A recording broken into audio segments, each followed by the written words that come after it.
Hello everyone, welcome to my channel Mathsville and this is Surabhi. आज की class में हम जानेंगे यूनिट डिजिट के बारे में। क्या होता है यूनिट डिजिट और आपके एग्जाम में कैसे कैसे क्वेश्चंस आते हैं, आज की क्लास में हम सब कुछ जानेंगे। चलिए शुरू करते हैं।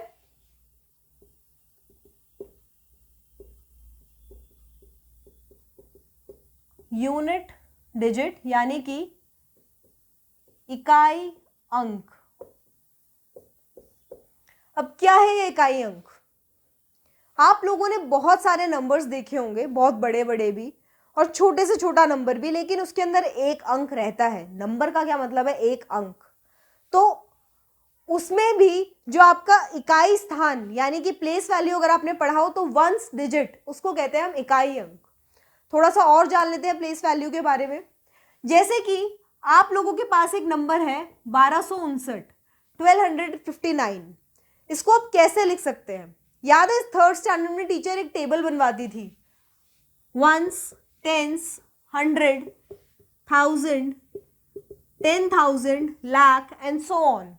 हिंदी वाले बच्चे इकाई, दहाई, सैकड़ा, हजार, 10,000, लाख और आगे कितना भी बढ़ते जाइए, करोड़, 10 करोड़, बहुत बढ़ेगा आगे। अब लेकिन इसमें इस नंबर को हम लिखते कैसे थे? बाएं दाएं, हम जो अपना नॉर्मल लिखते हैं वो बाएं से दाएं लिखते हैं, लेकिन इसे हम दाएं से बाएं की ओर लिखते थे, राइट टू लेफ्ट, कुछ ऐसे। अब इसका मतलब क्या है? हमने ये लिख तो दिया, पर इसका मतलब क्या है? इसका मतलब ये है कि इसके इस नंबर के अंदर 1000 कितने हैं? 1। 100 कितने हैं? 2। 10 टेंस प्लेस है, दहाई स्थान है ये, तो इस पे 10 कितने हैं? 5। और इकाई 1 कितने हैं? 9। ये रहता था आपका प्लेस वैल्यू का कंसेप्ट। कहीं काम नहीं आएगा, लेकिन स्टिल समझ लो, क्या बुराई है। आप लोगों ने भी आगे जाके टीचर बनना है, हो सकता है कुछ बच्चे मैथ्स के टीचर बने, तो ये उनको समझाने का एक तरीका है। ठीक है, तो ये समझ में आया। अब हम बात कर रहे हैं सिर्फ इस स्थान की, ये वंस प्लेस यानी कि इकाई अंक की। हमें जानना होगा कि इस इकाई अंक के बारे में हम बात कर रहे हैं। और आपके पेपर में क्वेश्चन कैसे आएंगे? कुछ क्वेश्चन तो आपके पेपर में ऐसे आ सकते हैं कि आपको एक बहुत बड़ा नंबर दे दिया जाएगा, एक्सप्रेशन रादर, आपको एक बहुत बड़ा एक्सप्रेशन दे दिया जाएगा बड़े बड़े नंबर्स का, और आपसे कहेगा कि इसको सॉल्व करके ये बताओ कि इकाई स्थान पर कौन सा डिजिट आएगा, कौन सा नंबर आएगा, कौन सा अंक आएगा। ठीक है, तो पहले चलिए उसे सॉल्व कर लें। जैसे सपोज कीजिए आपके पास एक एक्सप्रेशन है कुछ ऐसा, 1973 minus 278 plus 368 into 496 into 784 minus 256। ये आपके पास एक नंबर है। आपसे कहेगा कि इसे सॉल्व कीजिए और ये बताइए इसका इकाई अंक क्या होगा। इसको टेक्निक है एक सॉल्व करने की, उसे हम कैसे जानते हैं? देखो, हमसे सिर्फ इकाई अंक की बात हो रही है, इतनी देर से मैं चिल्ला रही हूँ यूनिट डिजिट, इकाई अंक, तो हमें बाकी डिजिट से कोई खास मतलब है नहीं यहाँ पे, तो हम उसी को सॉल्व करते हैं। हम सिर्फ इकाई अंक पे ही फोकस करेंगे। इकाई अंक यानी कि यूनिट डिजिट पे हम हर नंबर का यूनिट डिजिट ले लेंगे और उसके बीच में जो मैथमेटिकल ऑपरेशन चल रहा है हम उसको as it is note down करेंगे। ये होगा आपका पहला स्टेप। देखिए कैसे, 3 minus 8 plus 8 into 6 into 4 minus 6। यार खुद बताओ, इतना बड़ा नंबर अगर आप सॉल्व करोगे, आपका 1.5 घंटे का पेपर है, सिर्फ इसे सॉल्व करने में 10 मिनट जाएंगे। चलिए आप प्लस और माइनस फिर भी जल्दी कर लेंगे, लेकिन क्या इसे सॉल्व करना आसान है? भाई बिल्कुल भी नहीं है। तो खुद सोच के देखो, इतना बड़ा नंबर, ये 4 डिजिट, ये 3 डिजिट, और जरूरी भी नहीं है, ऐसा भी हो सकता था यहाँ पे 21 लिखा होता, 2 डिजिट भी हो सकता था। तो इसी कैलकुलेशन को आसान बनाने के लिए अब हमने क्या किया, हमने यूनिट डिजिट ले लिया, क्योंकि बात यूनिट डिजिट की ही हो रही है। ऑफ कोर्स सी बात है ना, जब तुम लड़की देखने जाओगे तो लड़की पे फोकस करोगे ना, लड़की की माँ की क्या आदत है तुम्हें उससे क्या मतलब। कुछ ऐसा सही हिसाब यहाँ पर है कि आपको बाकी किसी नंबर से कोई मतलब नहीं है, सिर्फ जिसके बारे में बात की जा रही है उसी से हम फोकस रखेंगे। तो अब यहाँ पे आ गया कुछ ऐसा एक्सप्रेशन, ये हो गया हमारा पहला पार्ट। अब इसे कैसे सॉल्व करेंगे? आप लोगों ने बॉड मास जरूर जाना होगा। अब तक जिसने अगर मैथ्स थोड़ा सा भी जाना है तो बॉड मास ना जाना हो ऐसा नहीं हो सकता।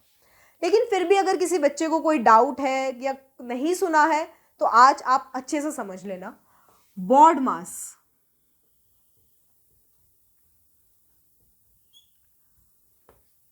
इस रूल के थ्रू हम ऐसे एक्सप्रेशंस को सॉल्व करते हैं जिसमें हमारे पास बहुत सारे एक्सप्रेशंस लग रहे होते हैं।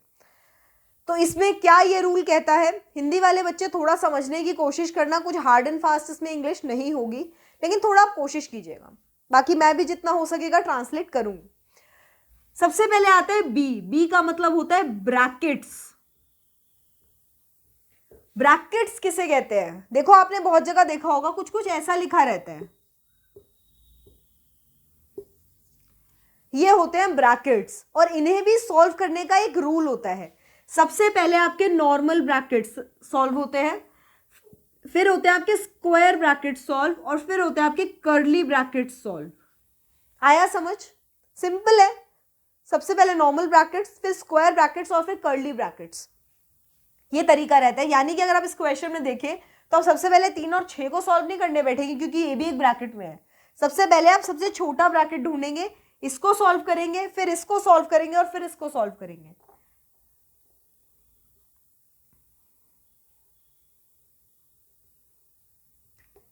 इसके बाद आता है ओ। ओ का क्या मतलब है? ऑफ। अब इसका मतलब क्या है ऑफ का? ऑफ का मतलब है गुणा। अब आप सोचेंगे ऑफ में और एम में क्या डिफरेंस है, चलिए धीरे धीरे करेंगे आगे तो समझेंगे। ऑफ, अब इसका क्या मतलब है? देखिए कई कई जगह आपने कुछ ऐसा एक्सप्रेशन देखा होगा,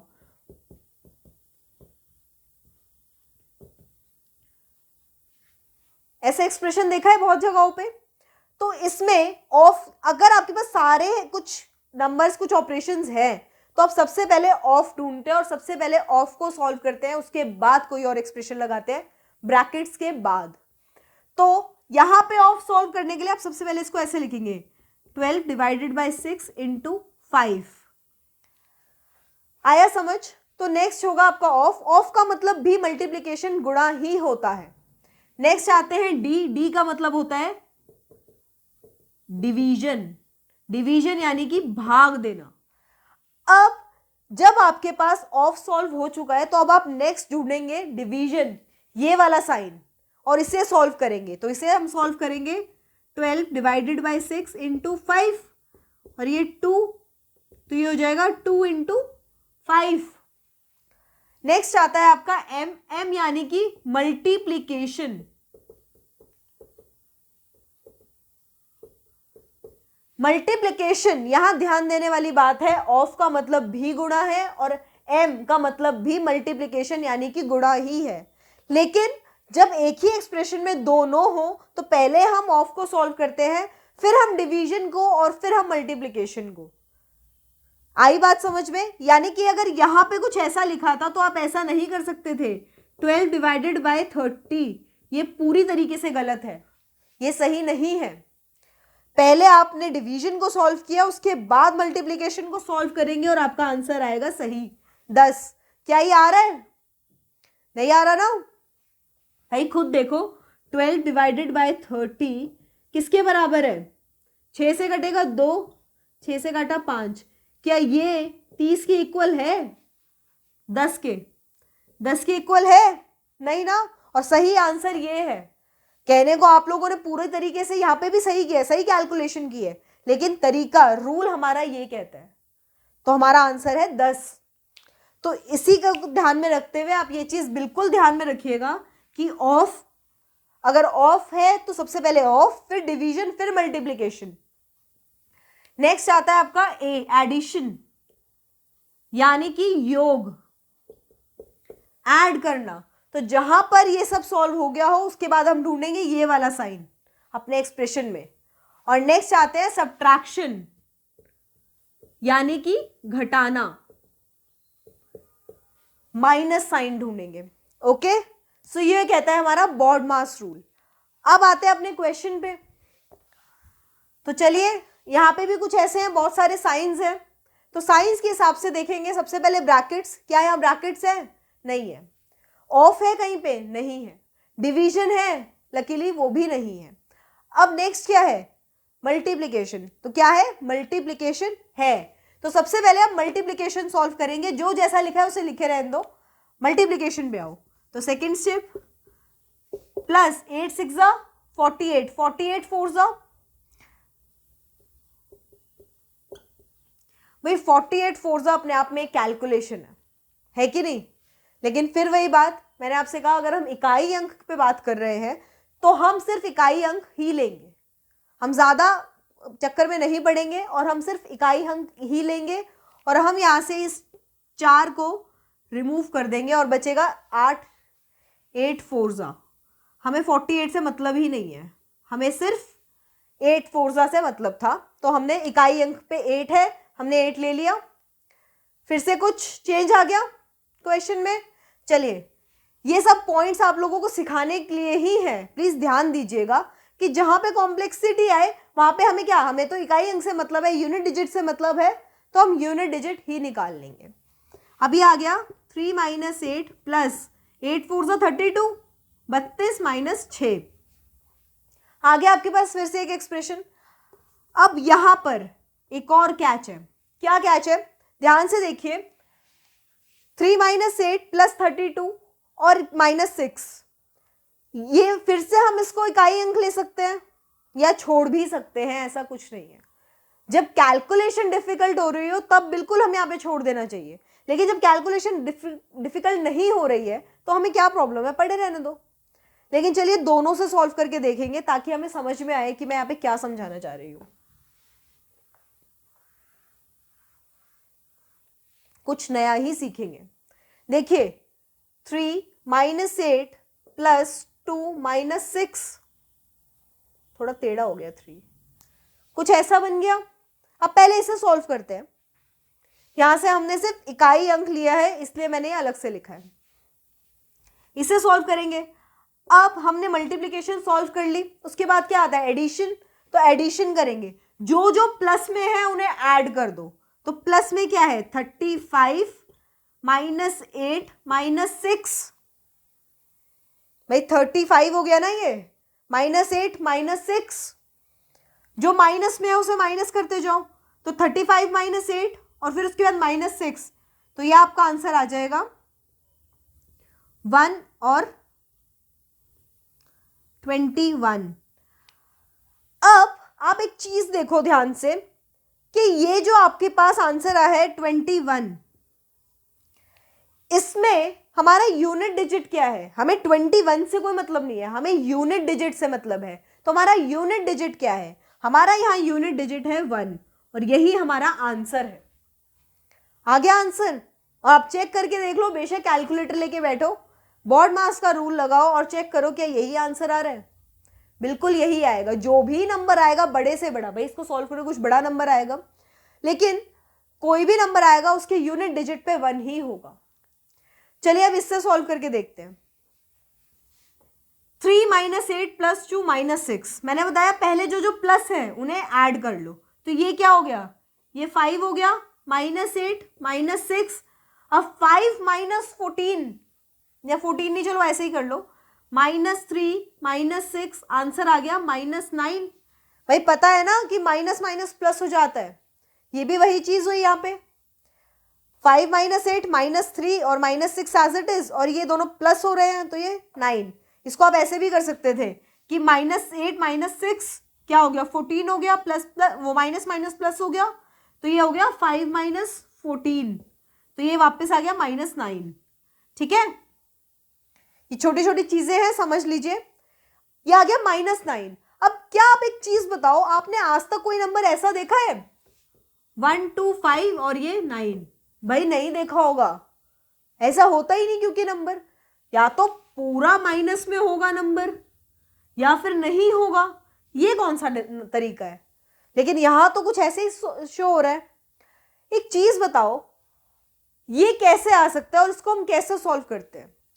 बेसिकली ये जो आपके नंबर्स हैं, आप ध्यान दो, यहां पे आप लोगों ने 32 नहीं हटाया था, एक बड़ा नंबर बीच में आ रहा था, उसमें उसमें से जब ये सब माइनस हुआ तो आंसर आपके पास 1 आ गया।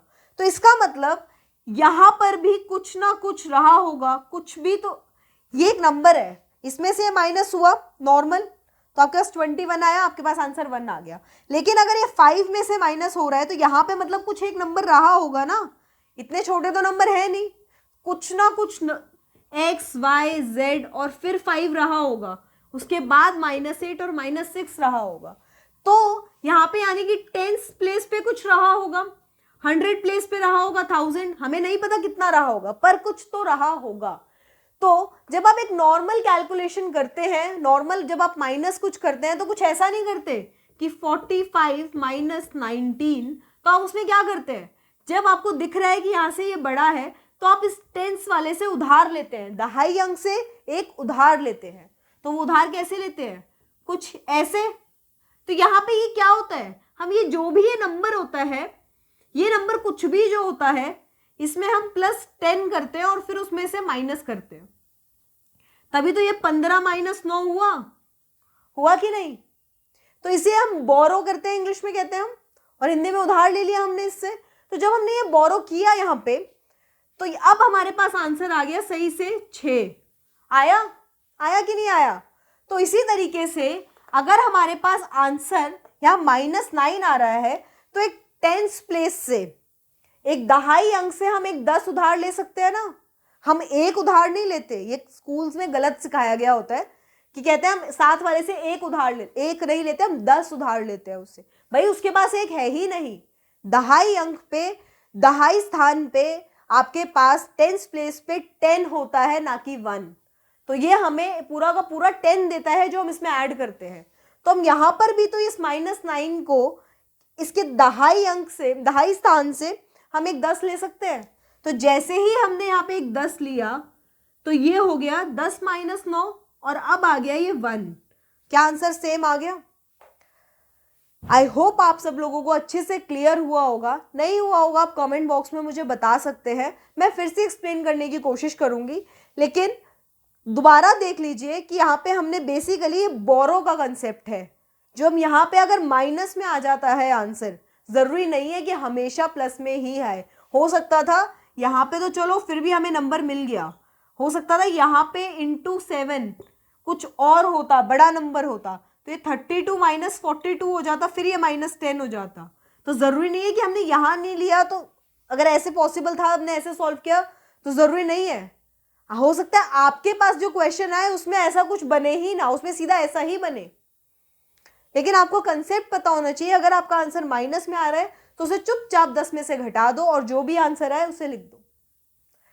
ओके, सो आज की क्लास को यहीं खत्म करते हैं, मिलते हैं कल यूनिट डिजिट के ही नेक्स्ट टाइप के क्वेश्चन। नेक्स्ट टाइप के क्वेश्चन कैसे होते हैं इसमें, अब इसमें पावर्स भी दे देंगे, यानी कि कुछ ऐसा भी आ सकता है 1973 की पावर 449 -278 की पावर 67, बहुत बड़े बड़े, और इससे पूछा जाएगा कि इसका यूनिट डिजिट क्या होगा। वो हम पढ़ेंगे नेक्स्ट क्लास में। तब तक के लिए आप सब लोग अपना ध्यान रखिए और अपनी तैयारी को प्लीज प्लीज कंसिस्टेंट रखिएगा, क्योंकि consistency is the key to success. Okay, so thank you so much.